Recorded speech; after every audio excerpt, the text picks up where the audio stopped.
Short nostalgic poem about the little shanties that used to be scattered around the outback, where all the drovers and swaggies used to frequent and spend all their money and, you know, sort of take shelter there. But sadly, they've all gone now, and because they were just temporary buildings, so, you know, they didn't last very long. But Jack Sorensen wrote this poem, so they live on in poetry. It's called The Lost Shanty.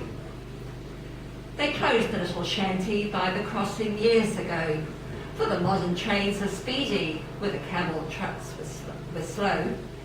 The barroom door's still open, as it was in days gone by, but the roof that rang when the bushmen sang no more keeps out the sky. The teamsters and the drovers, when the inland night came down, took shelter at the shanty, 6 days' journey out of town. The tired and thirsty shearers, after weeks of toil were all, in keen delight would hail the sight of its wide welcome door. They've closed the little shanty, and the shanty keeper's dead. The ruin stands forsaken by the sandy riverbed. The modern shearers pass it in their modern motors fast, and chip at it with tawdry wit, that relic from the past.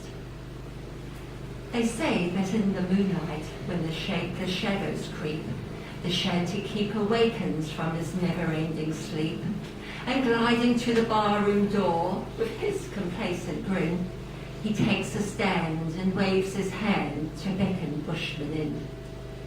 And sometimes, and now and then, with creak of wheels and clink of harness chain, a camel truck comes swaying down the inland track again, and while the puncher's dreaming oft enough the leader's lag, so he cracks his whip and takes a sip out from his water bag. And sometimes in the twilight, weary stockmen pass that way, old veterans from the inland, living in a yesterday.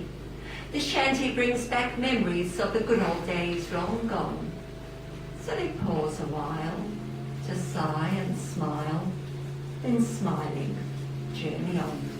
Jack Sorensen.